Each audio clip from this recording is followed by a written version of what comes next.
कैसरगंज से बीजेपी के करण भूसर सिंह आगे चल रहे हैं। कैसरगंज से बीजेपी के प्रत्याशी करण भूसर सिंह आगे चल रहे हैं। पूर्णिया से निर्दलीय पप्पू यादव आगे चल रहे हैं। गांधीनगर से गृह मंत्री अमित शाह को बढ़त मिल रही है। उन्नाव से सपा की अन्नू टंडन आगे चल रही हैं।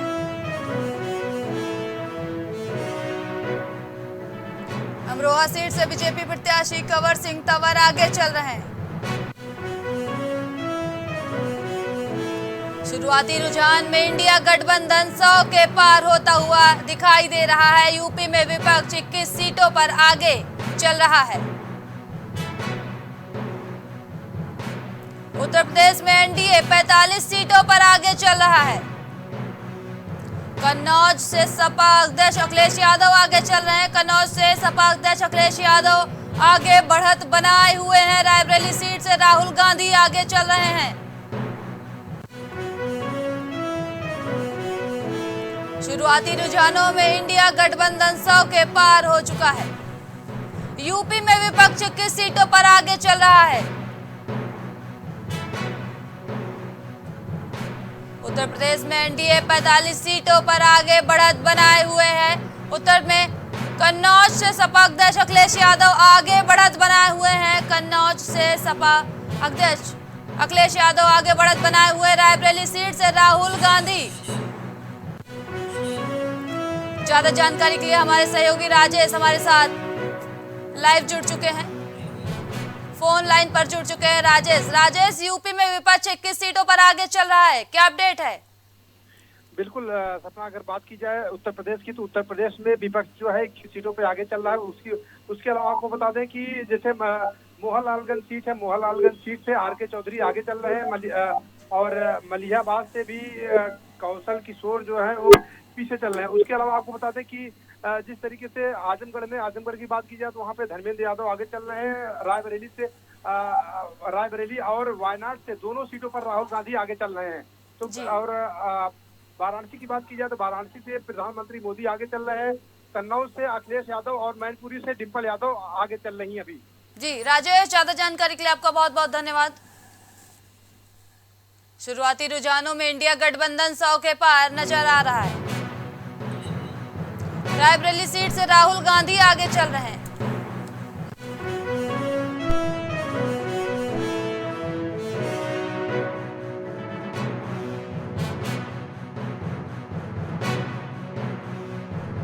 तो पर आगे बढ़त बनाए हुए हैं। आपको बता दें कि देश की 543 लोकसभा सीटों पर मतदान की प्रक्रिया शुरू हो चुकी है।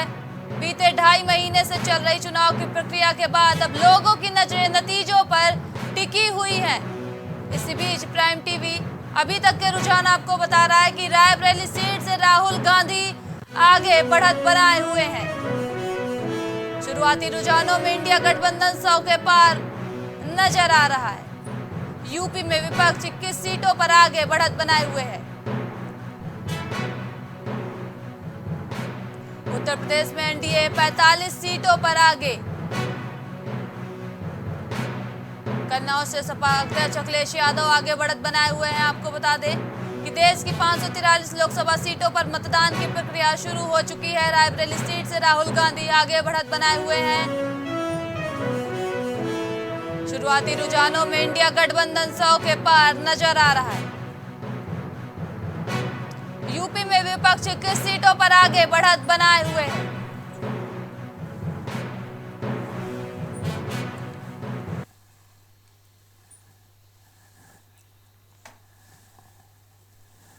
देश की 543 लोकसभा सीटों पर मतदान की प्रक्रिया शुरू हो चुकी है। तस्वीरों में आप देख सकते हैं 543 सीटों पर मतगणना शुरू हो चुकी है।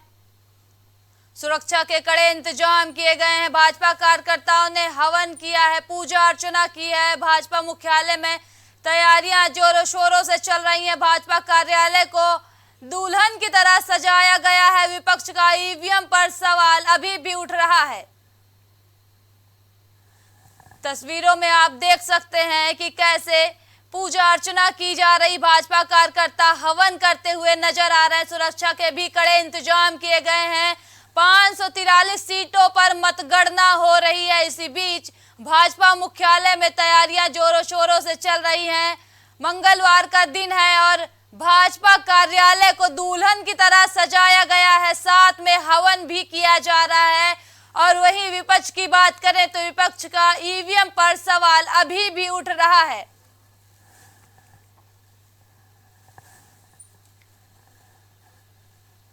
बताते चले कि 543 सीटों पर मतगणना शुरू हो चुकी है। सुरक्षा व्यवस्था के कड़े इंतजाम किए गए हैं। भाजपा कार्यालय को दुल्हन की तरह सजाया गया है।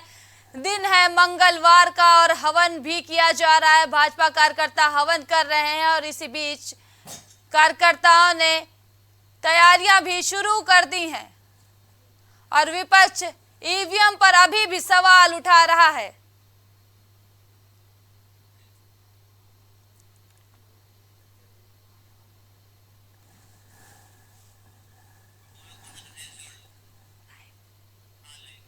ज्यादा जानकारी के लिए हमारे सहयोगी गोरखपुर से धनेश लाइव जुड़ चुके हैं। धनेश, क्या कुछ अभी तक का अपडेट सामने आ रहा है?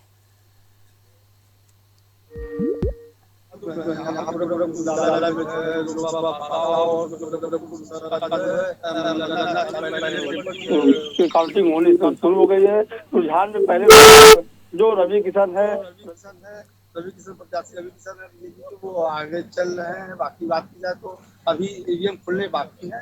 सही प्रत्याशी काजल निषाद और जो है रवि किशन यहाँ पे और उनके अन्य प्रत्याशी हैं, सभी यहाँ पे मौजूद हैं। और 825 कर्मचारियों को लगाया गया है यहाँ पर मतगणना के लिए। साथ ही एक अर्धसैनिक बल और पीएसी पेट्रोल लगाए गए हैं। बाकी और सीसीटीवी कैमरे लगाए गए हैं। टोटल 14 विधानसभा के 14 टेबल लगाए गए हैं, जिसमें 5 अतिरिक्त हैं। सारी चीजें दूसरा सीसीटीवी कैमरे की नजर में काउंटिंग और स्ट्रांग रूम को रखा गया था। धनेश, विपक्ष ईवीएम पर सवाल उठा रहा है अभी भी।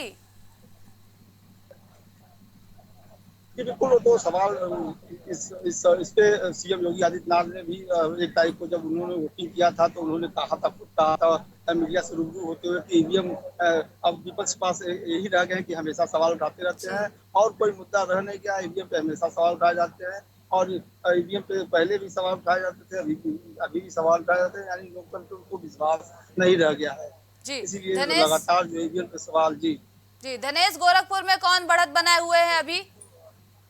शुरू से ही जो बैलेट पेपर की काउंटिंग हुई है तो उसमें बैलेट पेपर में रवि किशन जो बीजेपी के प्रत्याशी हैं वो आगे चल रहे हैं। और कहीं न कहीं देखा जाए तो अभी जो भी चीजें हैं अभी रुझान जो ईवीएम के आने बाकी है। आगे क्या होना है जो भी जैसा जो भीड़ आते थे अखिलेश यादव की जनसभाओं में जो भीड़ आते थे वो हमने कहा था कि जैसे लोकसभा के चुनाव में जो भीड़ आते थे वो कहीं न कहीं वोटों में तब्दील नहीं हो पाए थे। लेकिन अब ये देखना ये है कि इस बार की जो भीड़ थी 4 गुना जो भीड़ होती थी वो कितना जो है अखिलेश यादव के पक्ष में गया है, उनके वोटों में कन्वर्ट हुआ है। सारी चीजें रुझान जब आने लगेंगे तो पता चल जाएगा और किसके साथ ताज बनना है ये भी कुछ घंटों में पता चल जाएंगे कि किसके साथ ताज सजेगा, किसके साथ नहीं सजेगा। जी धनेश, बीएसपी इंडिया गठबंधन में शामिल नहीं है तो बीएसपी ने बीजेपी की राह कितनी आसान कर दी है? देखा जाए तो उसको कहीं न कहीं उपसभा के नाम पे भी बताया गया कि उपसभा इसको रखा गया, तो कहीं न कहीं देखा जाए तो बीएसपी कहीं लड़ाई में कहीं नहीं थी। देखा जाए तो कहीं न कहीं दोनों ही इंडिया गठबंधन और बीजेपी कहीं पूरी तरह से टक्कर थी। जो साफ यहाँ गोरखपुर की काजल निषाद है, देखा जाए तो अगर जाति समीकरण से हिसाब से देखा जाए तो जो काजल निषाद है वो यहाँ पे 4 लाख जो है 4 लाख के निषाद बाहुल जाति समीकरण तो काजल निषाद की टक्कर में थी। रुझान है बैलेट पेपर के रुझान है उसमें बढ़त बनाए हुए हैं। आपको रोकना चाहेंगे, इसी बीच एक बड़ी खबर सामने आ रही है, आपको बताते चले कि सीतापुर में गठबंधन प्रत्याशी राकेश राठौर आगे बढ़त बनाए हुए हैं। सीतापुर में बढ़त बनाए हुए हैं। कैराना से सपा की इकरा हसन बढ़त बनाई हुई हैं। मुजफ्फरनगर सीट से बीजेपी के संजीव बालियान आगे बढ़त बनाए हुए हैं। बुलंदशहर में बीजेपी के डॉक्टर भोला सिंह को बढ़त मिल रही है। नगीना सीट से चंद्रशेखर आजाद आगे बढ़त बनाए हुए हैं। आपको बता दें कि देश की 543 लोकसभा सीटों पर मतदान शुरू हो चुका। बागपत सीट से आरएलडी के प्रत्याशी बढ़त बनाए हुए हैं।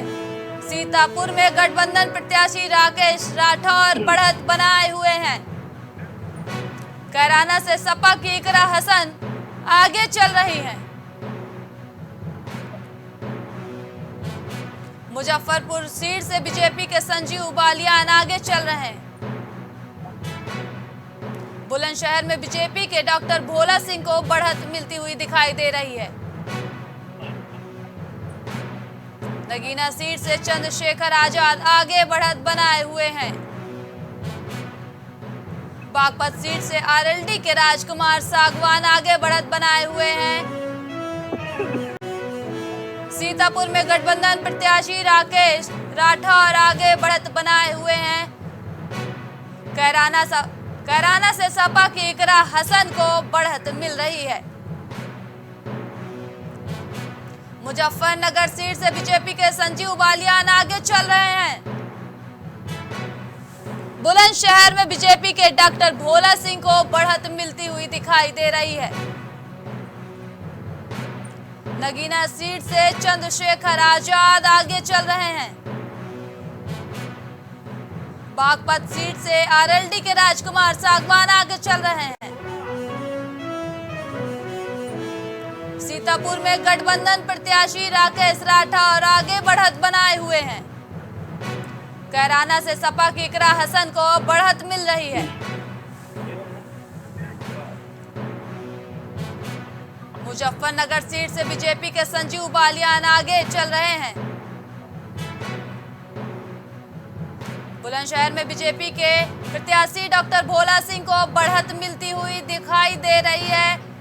नगीना सीट से चंद्रशेखर आजाद आगे चल रहे हैं। देश की 543 लोकसभा सीटों पर मतदान की प्रक्रिया शुरू हो चुकी है। बागपत सीट से आरएलडी राजकुमार सागवान आगे चल रहे हैं।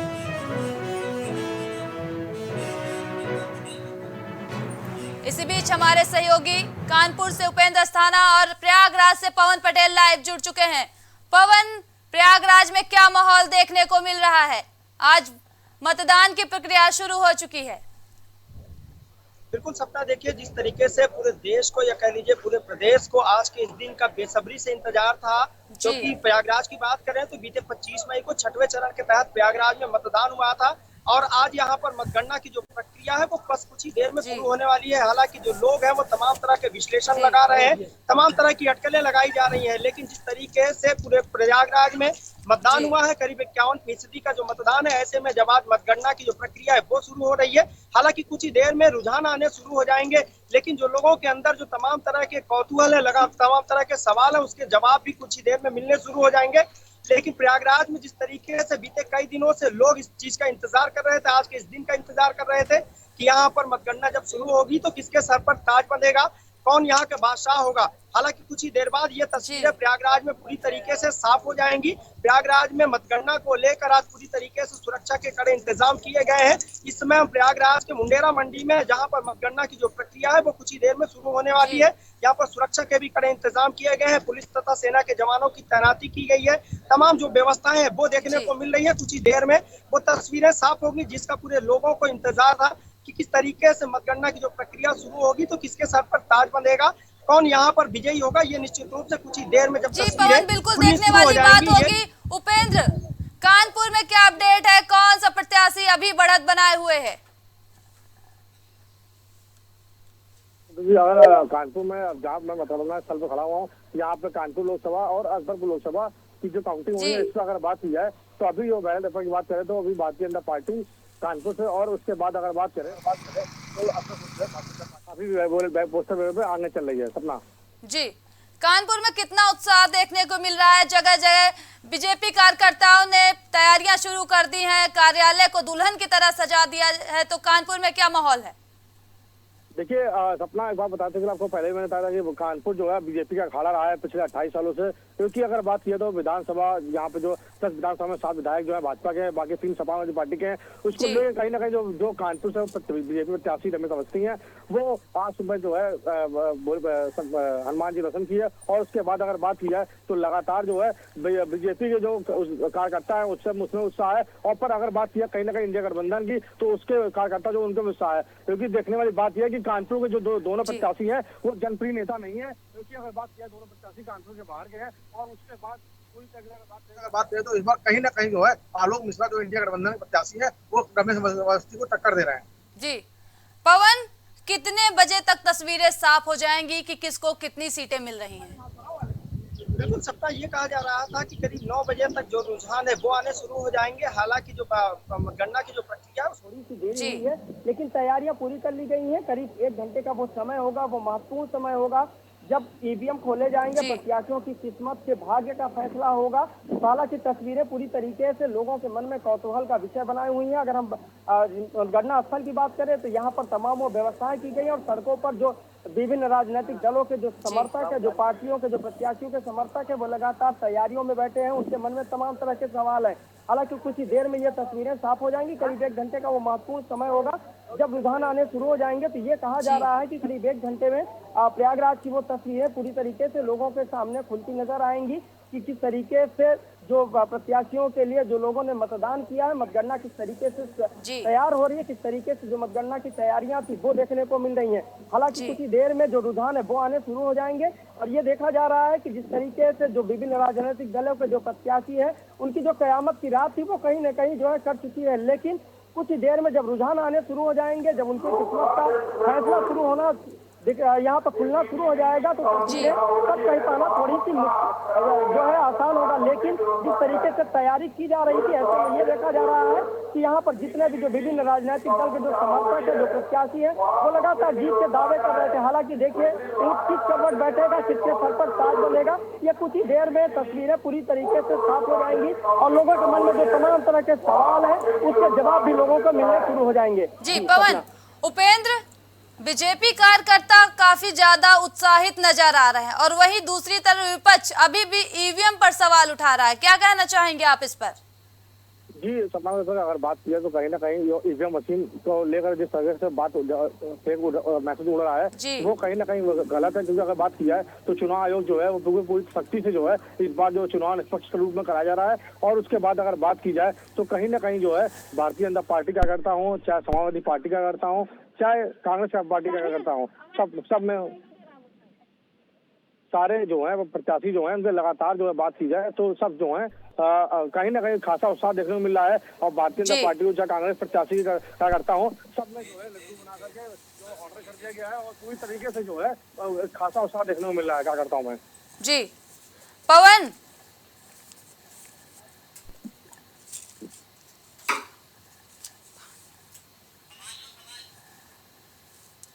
पवन, इंडिया गठबंधन की रैलियों में भीड़ तो खूब दिखाई दे रही थी, क्या वोटरों ने उनसे किनारा कर लिया है?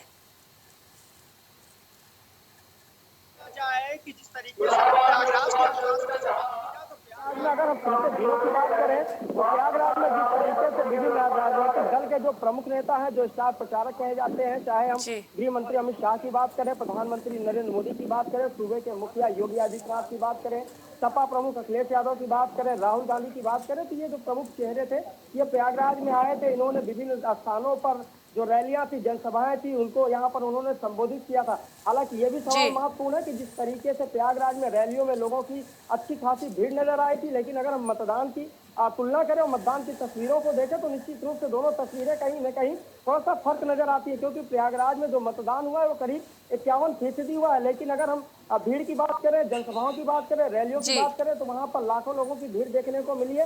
हालांकि देखिए जब ईवीएम जब प्रत्याशियों की किस्मत जब कैद हो चुकी है, हालांकि वो महत्वपूर्ण समय वो भी आ चुका है। करीब 1 घंटे का महत्वपूर्ण समय आने वाला है जब प्रत्याशियों के भाग्य का फैसला खुलेगा।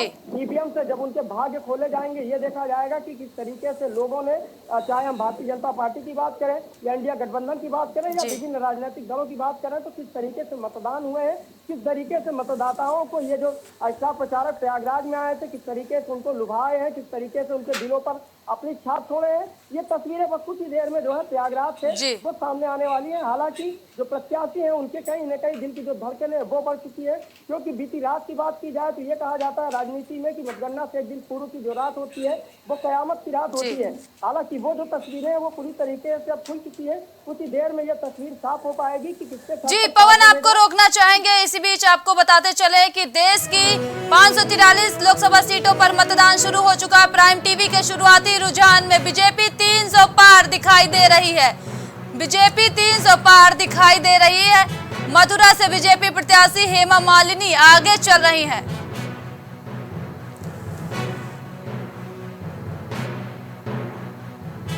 चंदौली सीट से भाजपा के महेंद्रनाथ पांडे बढ़त बनाए हुए हैं। 543 सीटों पर मतदान की गणना शुरू हो चुकी है। मोहनलालगंज से सपा के आर.के. चौधरी आगे चल रहे हैं।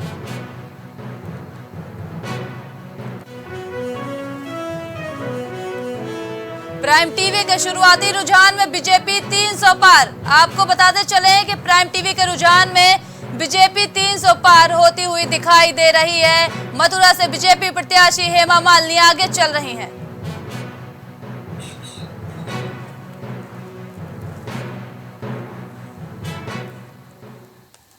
उपेंद्र, बीजेपी की बढ़त बनी हुई है लगातार, क्या वजह है? बात किया कहीं ना कहीं जो है कानपुर की बात करें तो जो प्रत्याशी उतरे रमेश अवस्थी वो नया चेहरा कानपुर के लिए, और उसके बाद इनकी ताकत झोंकने के लिए प्रधानमंत्री देश प्रधानमंत्री नरेंद्र मोदी जो है अपने 10 साल के कार्यकाल में पहला रोड शो जो है वो कानपुर में किया था। और उसके बाद अगर बात किया है सीएम योगी आदित्यनाथ हो, चाहे अमित शाह हो, चाहे राजनाथ सिंह हो, लगातार जो है बड़े बड़े चेहरे जो है कानपुर में रमेश अवस्थी के लिए रोड शो की, जनसभा संबोधित की है। तो उसका जादू कहीं ना कहीं लग रहा है कि देखने को मिलेगा, क्योंकि कहीं ना कहीं बात करी जाए तो भारतीय जनता पार्टी की जो है कानपुर से भी बड़ा आगे चल रही है। और उसके बाद अगर बात किया अकबरपुर जिले लोकसभा बात करें तो कहीं ना कहीं इंडिया गठबंधन के समाजवादी पार्टी के प्रत्याशी जो है राजाराम पाल जो वो आगे चल रहे हैं अभी। जी पवन, बीजेपी 300 पार, क्या वजह है बीजेपी इतना ज्यादा बढ़त बनाई हुई है? सपना देखिए, अगर बीते दिनों की बात करें तो 2 दिन पूर्व जब विभिन्न जो एजेंसियां थी उन्होंने जब एग्जिट पोल दिए थे तो उसमें यह देखा जा रहा था कि भारतीय जनता पार्टी एक बार फिर से सरकार बनाने जा रही है। अगर हम एग्जिट पोल की देखें तो एग्जिट पोल पहले से ही भारतीय जनता पार्टी को करीब 400 पार की सीटें वो दिखा रही थी। हालांकि देखिए आज जब मतगणना हो रही है, मतगणना के दौरान जब ये तस्वीरें साफ होंगी कि वाकई में एग्जिट पोल की जो तस्वीरें थी वो मौजूदा समय में या जमीनी स्तर पर किस तरीके से सच साबित होती है। लेकिन अगर विभिन्न स्थानों की बात करें तो कहीं न कहीं ये देखा जा रहा है कि भारतीय जनता पार्टी करीब 300 के पार की जो सीटें हैं वो अभी तक पूरी तरीके से साफ नजर आ रही है। हालांकि देखिए कुछ ही देर बाद ये तस्वीरें और भी साफ हो जाएंगी कि आखिर किसके सर पर ताज बनेगा, क्योंकि प्रयागराज की बात इसलिए भी महत्वपूर्ण होती है कि प्रयागराज में इलाहाबाद लोकसभा सीट जो पूरे प्रदेश में सबसे ज्यादा महत्वपूर्ण सीट मानी जाती है, यहाँ पर भारतीय जनता पार्टी और इंडिया गठबंधन के प्रत्याशी के बीच में कड़ी टक्कर देखने को मिली है। अब देखिए किस तरीके से मतदाताओं ने अपने प्रत्याशियों के प्रति मतदान किया है, किस तरीके से यहाँ पे राजनेताओं के जनसभाओं का असर लोगों के दिलों पर देखने को मिलेगा। ये निश्चित रूप से कुछ ही देर बाद जब तस्वीर साफ होगी तो ये पूरी तरीके से मुनासिब होगा कहना कि किस तरीके से प्रयागराज में लोगों ने राजनीति के प्रति अपनी रुचि दिखाई है, किस तरीके से लोग मतदान स्थल पर गए हैं। हालांकि प्रयागराज में जो मतदान का स्थल है, जैसा मैंने पहले भी बताया कि आज मतगणना में मतदान का बहुत ही बड़ा योगदान देखा जा रहा है, क्योंकि प्रयागराज में जो मतदान हुए वो करीब 51% हुए थे। अब देखिए किस तरीके से किसके सर पर ताज बनेगा, कौन यहाँ का सरताज होगा, ये कुछ ही देर में जब तस्वीरें जब ये खुल जाएंगी तो ये तस्वीरें तरीके से साफ होगी। पवन, प्रयागराज में वर्चस्व की लड़ाई है, दोनों ओर से दिग्गज देता है आमने सामने।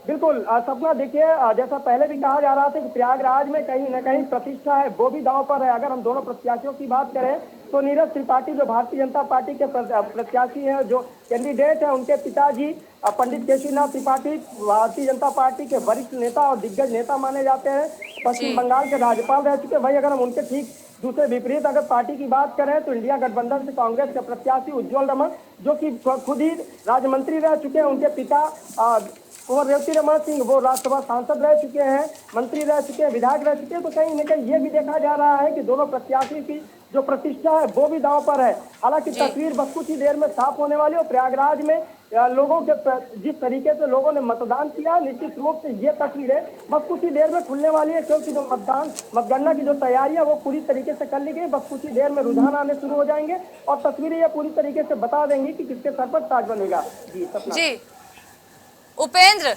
2019 में बीजेपी ने यूपी में 78 सीटों पर चुनाव लड़ी थी, 62 पर जीत मिली थी। इस बार के क्या आसार हैं?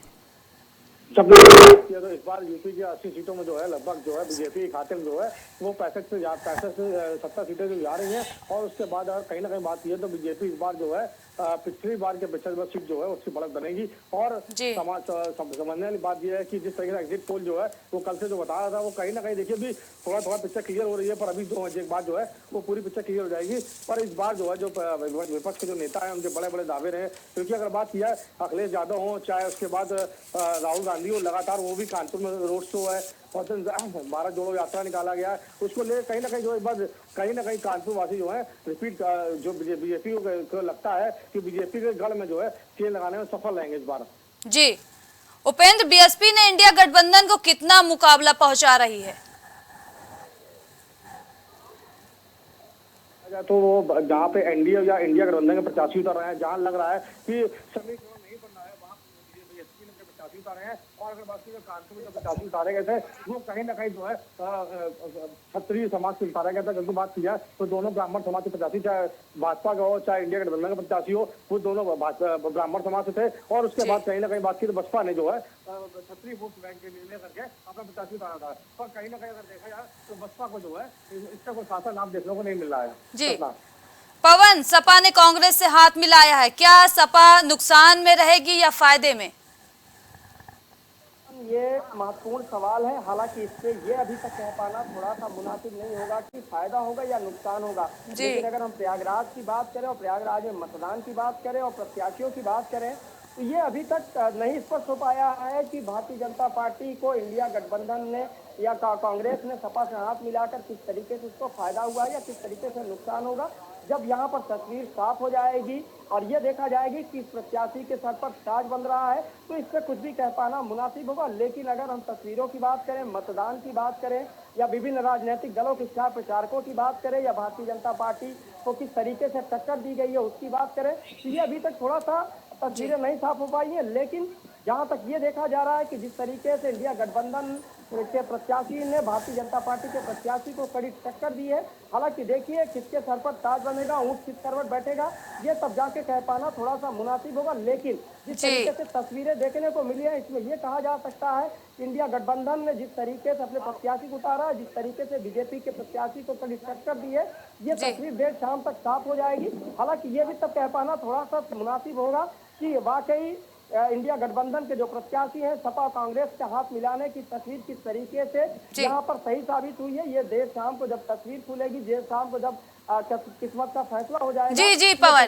पूरी तरीके से साफ हो पाएगी। जी पवन, आपको रोकना चाहेंगे। आपको बता दें कि देश की 543 लोकसभा सीटों पर मतदान की प्रक्रिया शुरू हो चुकी है। पीलीभीत से सपा के भगवंत सरन गंगवार आगे चल रहे हैं। उत्तर पूर्वी दिल्ली सीट पर कन्हैया कुमार आगे बढ़त बनाए हुए हैं।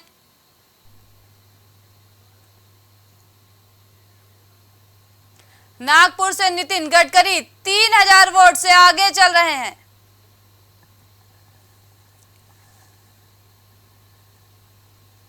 हरिद्वार से त्रिवेंद्र सिंह रावत आगे बढ़त बनाए हुए हैं।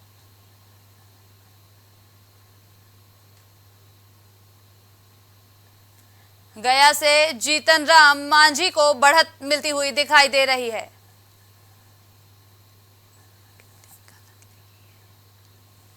हमीरपुर से बीजेपी के पुष्पेंद्र सिंह चंदेल आगे बढ़त बनाए हुए हैं।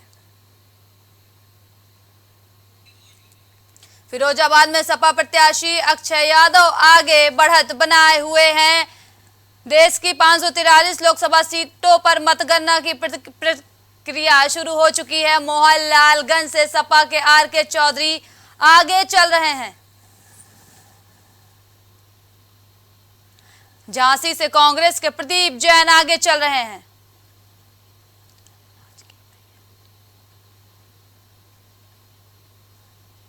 पटना साहिब से रविशंकर प्रसाद आगे बढ़त बनाए हुए हैं।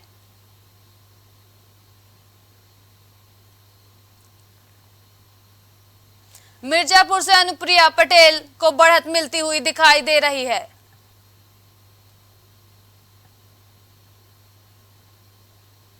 छिंदवाड़ा से नकुल नाथ अभी पीछे।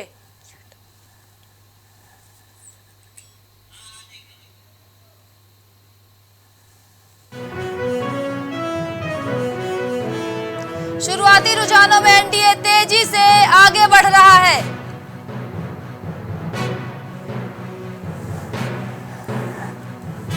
यूपी के नगीना से चंद्रशेखर आजाद आगे बढ़त बनाए हुए हैं।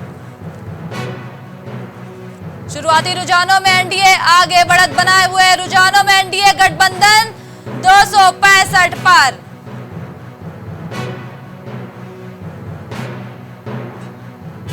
शुरुआती रुझानों में मंडी सीट से कंगना रनौत आगे चल रही है। शुरुआती रुझानों में मंडी सीट से कंगना रनौत आगे चल रही है। शुरुआती रुझानों में एनडीए तेजी से बढ़त बनाए हुए है।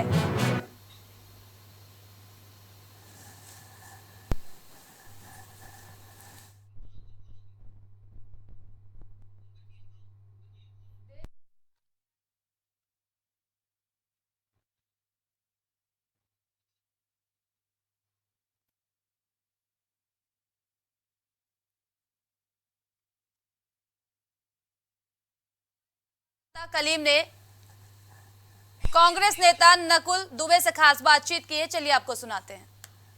जिस तरह से लोकसभा चुनाव में वोटिंग हुई और वोटिंग पर आज किसके सर पर ताज होगा, इसको लेकर के हमारे साथ बातचीत करने के लिए नकुल दुबे जी हैं। सर, जिस तरीके से आज मतगणना हो रही है उसको लेकर के किस तरीके से देख रहे हैं?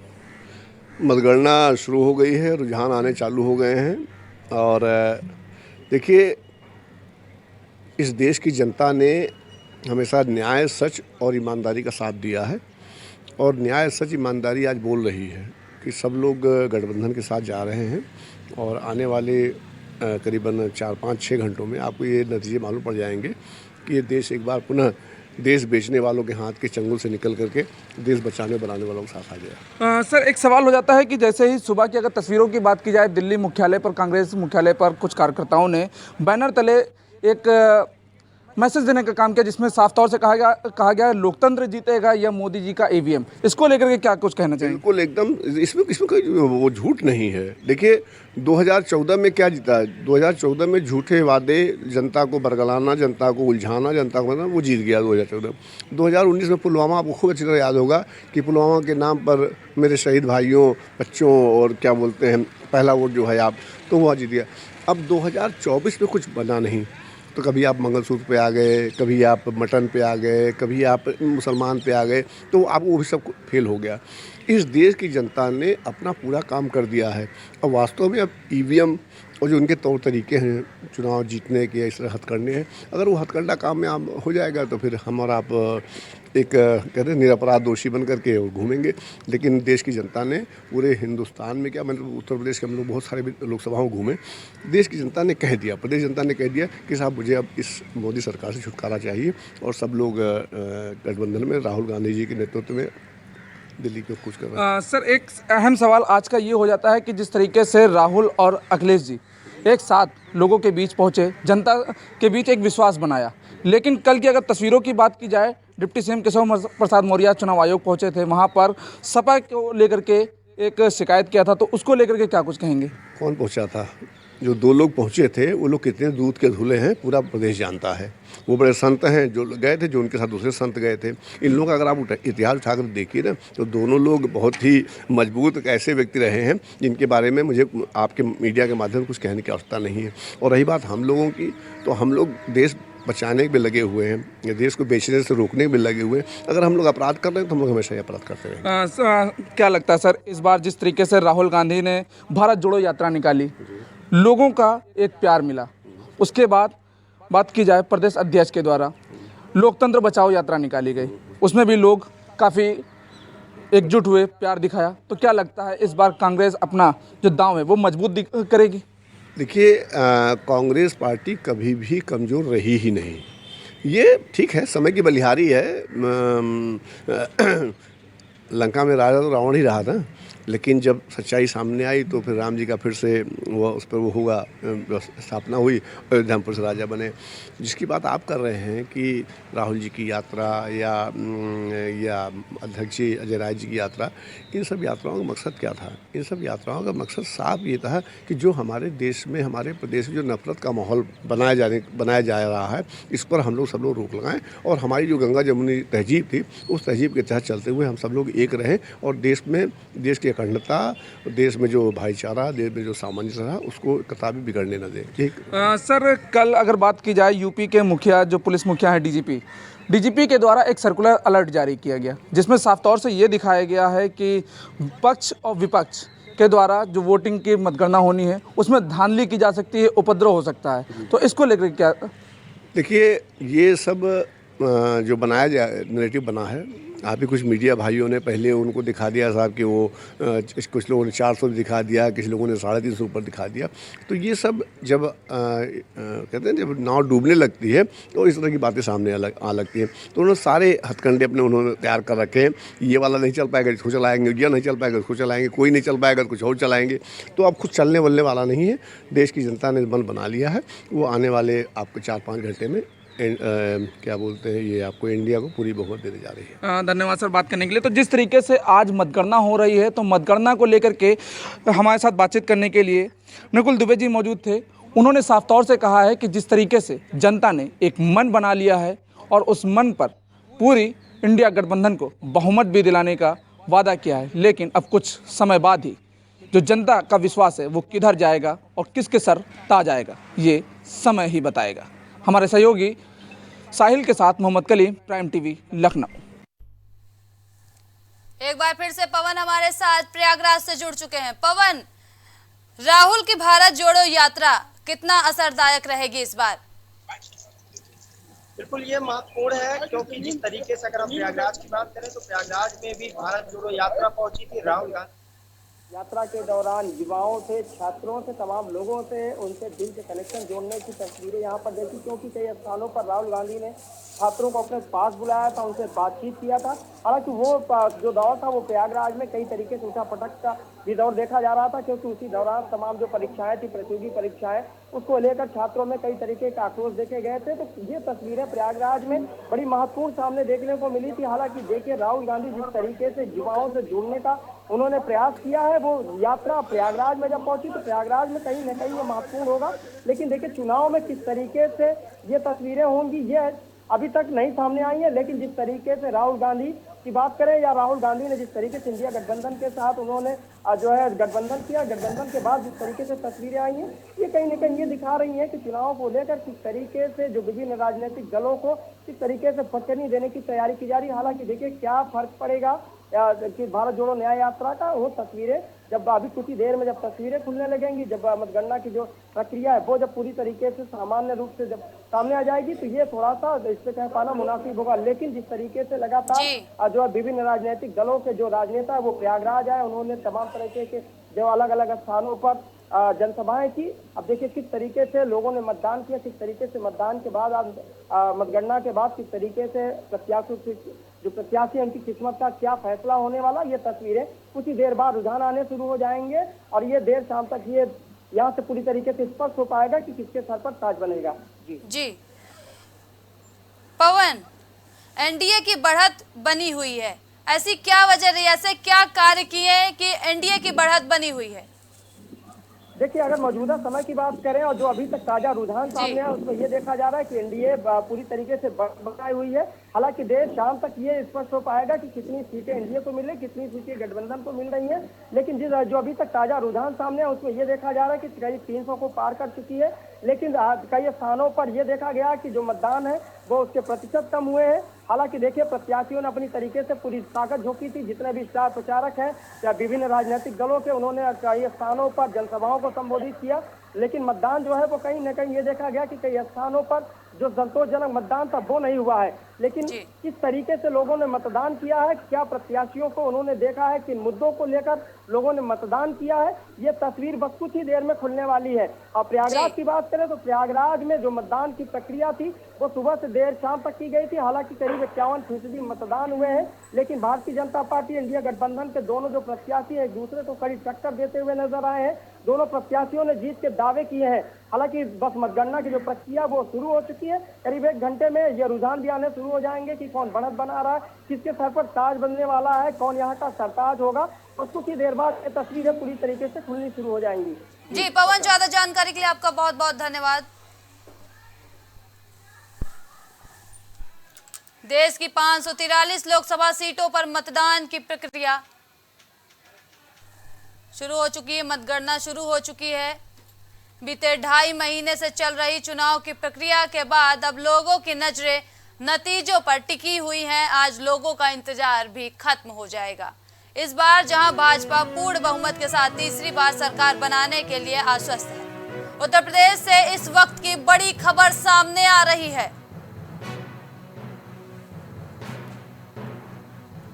मेरठ से अरुण गोयल पीछे चल रहे हैं। मेरठ से अरुण गोयल पीछे चल रहे हैं। उन्नाव से साक्षी महाराज पीछे चल रही हैं।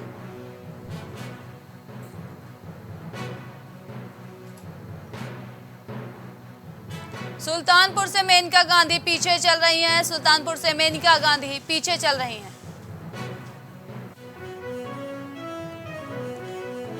उत्तर प्रदेश से इस वक्त की बड़ी खबर सामने आ रही है।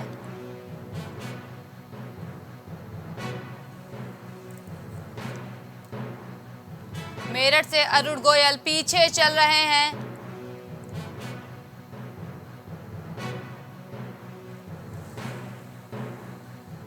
उन्नाव से साक्षी महाराज पीछे चल रही हैं। वहीं सुल्तानपुर से मेनका गांधी पीछे चल रही हैं।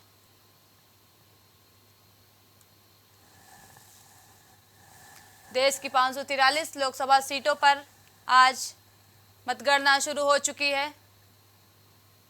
बीते 2.5 महीने से चल रही चुनाव की प्रक्रिया के बाद अब लोगों की नजरें नतीजों पर टिकी हुई है और आज लोगों का इंतजार खत्म हो जाएगा। इस बार जहां भाजपा पूर्ण बहुमत के साथ तीसरी बार सरकार बनाने के लिए आश्वस्त है, वहीं कांग्रेस के नेतृत्व वाला विपक्षी इंडिया गठबंधन एग्जिट पोल के परिणामों के उलट नतीजों की आस करे बैठा हुआ है। क्या बीजेपी की अगुवाई वाला एनडीए तीसरी बार सत्ता में लौटेगा? क्या विपक्षी इंडिया ब्लॉक प्रधानमंत्री मोदी को टक्कर दे पाएंगे या फिर कुछ नया सरप्राइज होगा? इन सारे सवालों के जवाब आज मिल जाएंगे।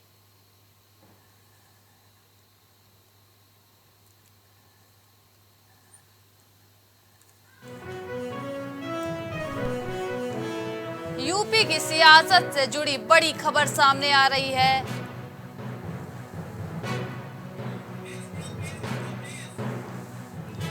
वाराणसी सीट से पीएम मोदी पीछे चल रहे हैं। वाराणसी सीट से प्रधानमंत्री मोदी पीछे चल रहे हैं। इस कांग्रेस प्रत्याशी अजय राय को बढ़त मिलती हुई दिखाई दे रही है। बताते चले इस वक्त की बड़ी खबर सामने आ रही है। यूपी की सियासत से जुड़ी इस वक्त की बड़ी खबर।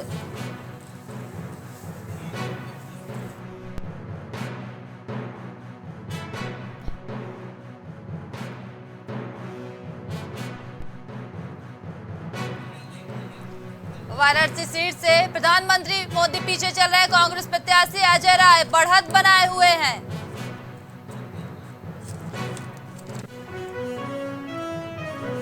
इस वक्त की बड़ी खबर, यूपी की सियासत से जुड़ी बड़ी खबर। वाराणसी से प्रधानमंत्री मोदी पीछे चल रहे हैं। ज्यादा जानकारी के लिए हमारे सहयोगी राजेश हमारे साथ जुड़ चुके हैं। राजेश, वाराणसी सीट से प्रधानमंत्री मोदी पीछे चल रहे हैं। वाराणसी से बड़ी खबर आ रही है कि वहाँ पे प्रधानमंत्री मोदी जबकि चल रहे हैं, वहाँ से कांग्रेस के अजय राय वहाँ से आगे चल रहे हैं। तो एक बहुत बड़ी खबर है। अगर बात की जाए देश के लिए बहुत बड़ी खबर है, क्योंकि अभी लेकिन एक चीज अगर बात की जाए कि अभी पोस्टल बैलेट की गिनती हुई है और इसमें पीएम मोदी का पीछे चलना बहुत बहुत बड़ा संदेश देता है। लेकिन वही अगर जिस तरीके से अजय राय वहाँ पे आगे चल रहे हैं अभी काउंटिंग शुरू हुई है और कुछ अभी आधे घंटे का लगभग 1 घंटे का वक्त हुआ है, तो बैलेट की गिनती हो रही है।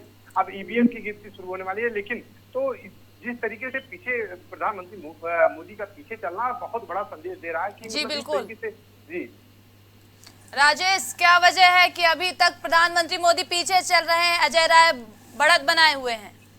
देखिए अगर बात की जाए वहाँ वाराणसी की, तो कहीं न कहीं मुझे लग रहा है कि जनता में कुछ आक्रोश भी था, क्योंकि वहाँ पे काफी जनता कुछ जनता वहाँ पे नाराज भी थी, जिसकी वजह से मुझे लगता है कि जो अभी शुरुआती काउंटिंग थी, शुरुआती काउंटिंग में पोस्टल बैलेट की गिनती हो रही थी, जिसमें प्रधानमंत्री मोदी अभी पीछे चल रहे थे। लेकिन अभी देखने वाला समय अभी धीरे धीरे जैसे जैसे समय बढ़ेगा और ईवीएम की गिनती शुरू हो रही है, तो जाहिर सी बात है कि इसको देखने के बाद ही कहा जा सकता है कि कौन इसमें आगे बढ़ सकता है। जी राजेश, प्रधानमंत्री मोदी ने भव्य रोड शो किया था, तब तो इतनी भीड़ थी, तो अभी तो नतीजे सामने नहीं आए फिलहाल, लेकिन प्रधानमंत्री मोदी पीछे चल रहे हैं शुरुआत में। देखिए सपना, अगर बात की जाए प्रधानमंत्री मोदी के पीछे चलने का, तो देखिए एक चीज आपको बता दें कि ये अभी काउंटिंग शुरू हुई है, तो जाहिर सी बात है कि काउंटिंग में आगे पीछे लगा रहता है कि कुछ देर के बाद कोई आगे जाता है, कुछ देर के बाद कोई पीछे जाता है। लेकिन जी बिल्कुल, लगातार जिस तरीके से अभी शुरुआती दौर है, शुरुआती दौर में प्रधानमंत्री मोदी का पीछे होना बहुत बड़ा संदेश देता है। जी राजेश, ज्यादा जानकारी के लिए आपका बहुत बहुत धन्यवाद।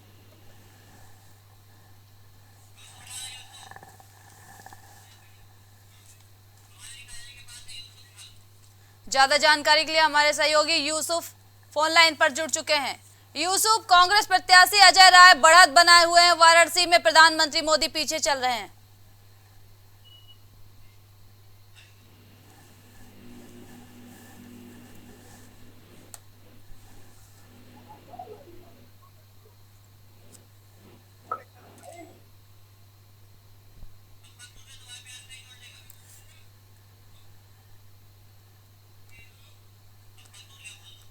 यूसुफ, आपसे संपर्क नहीं हो पा रहा है। इस वक्त की बड़ी खबर सामने आ रही है, जहां यूपी की सियासत से जुड़ी बड़ी खबर है। वाराणसी सीट से प्रधानमंत्री मोदी पीछे चल रहे हैं। इसी बीच हमारे सहयोगी यूसुफ फोन लाइन पर जुड़ चुके हैं। यूसुफ, वाराणसी सीट से प्रधानमंत्री मोदी पीछे चल रहे हैं। जी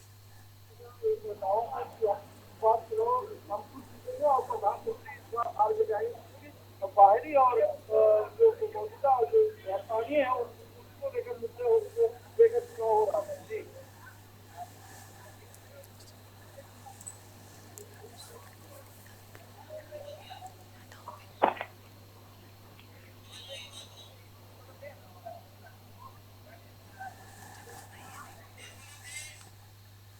आपको बता दें, इस वक्त की बड़ी खबर सामने आ रही, जहां कांग्रेस प्रत्याशी अजय राय को बढ़त मिल रही है, वहीं प्रधानमंत्री मोदी अभी पीछे चल रहे हैं। इस वक्त की बड़ी खबर सामने आ रही है, यूपी की सियासत से जुड़ी बड़ी खबर, जहां वाराणसी सीट पर प्रधानमंत्री मोदी पीछे चल रहे हैं और अजय राय बढ़त बनाए हुए हैं। वाराणसी सीट से प्रधानमंत्री मोदी पीछे चल रहे हैं, वहीं अजय राय कांग्रेस प्रत्याशी बढ़त बनाए हुए हैं।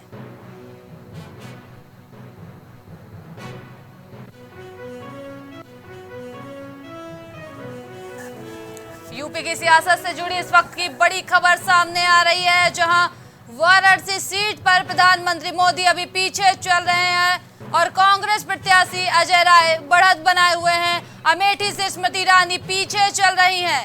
अमेठी से स्मृति ईरानी पीछे चल रही हैं। कैसरगंज से भाजपा के करण भूषण सिंह आगे बढ़त बनाए हुए हैं।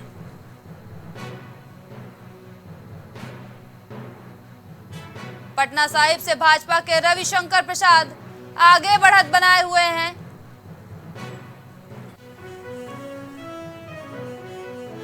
यूपी की सियासत से जुड़ी इस वक्त की बड़ी खबर सामने आ रही है, जहां अमेठी से स्मृति ईरानी पीछे चल रही हैं। अमेठी से स्मृति ईरानी पीछे चल रही हैं।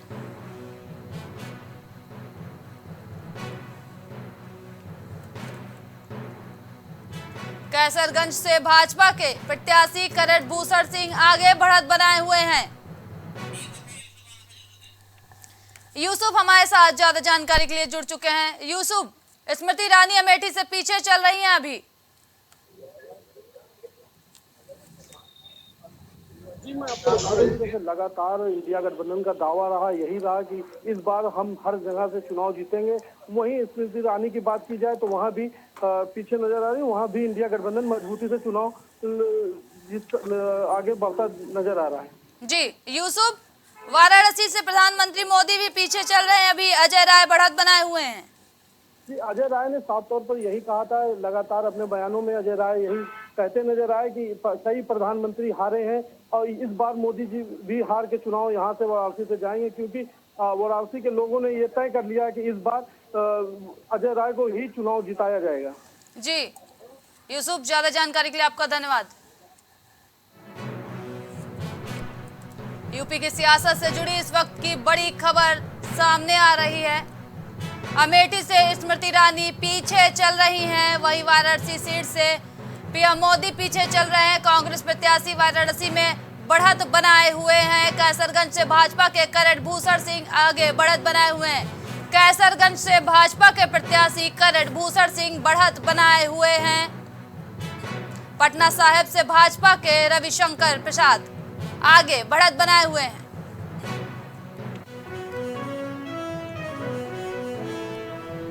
यूपी की सियासत से जुड़ी बड़ी खबर सामने आ रही है। उत्तर प्रदेश में 27 सीटों पर सपा आगे चल रही है। उत्तर प्रदेश की 27 सीटों पर सपा आगे चल रही है। उत्तर प्रदेश में 26 सीटों पर बीजेपी आगे चल रही है। यूपी में 6 सीटों पर कांग्रेस प्रत्याशी आगे बढ़त बनाए हुए हैं।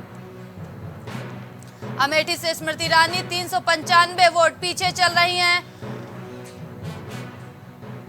नई दिल्ली सीट से सोमनाथ भारती आगे चल रही हैं। रायबरेली से राहुल गांधी आगे बढ़त बनाए हुए हैं। रायबरेली से राहुल गांधी आगे चल रहे हैं। उत्तर प्रदेश में 27 सीटों पर सपा आगे चल रही है। उत्तर प्रदेश में 26 सीटों पर बीजेपी आगे चल रही है। यूपी की 6 सीटों पर कांग्रेस प्रत्याशी आगे बढ़त बनाए हुए हैं। अमेठी से स्मृति ईरानी 395 वोट पीछे चल रही हैं। नई दिल्ली सीट से सोमनाथ भारती आगे बढ़त बनाए हुए हैं। रायबरेली से राहुल गांधी आगे चल रहे हैं। गोंडा से सपा की श्रेया वर्मा आगे बढ़त बनाई हुई हैं। उन्नाव से साक्षी महाराज आगे चल रही हैं।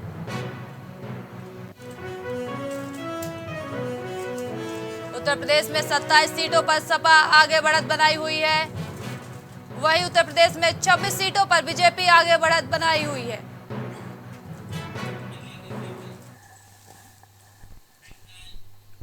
रुकते हैं छोटे से ब्रेक के लिए, तब तक आप बने रहिए प्राइम टीवी के साथ।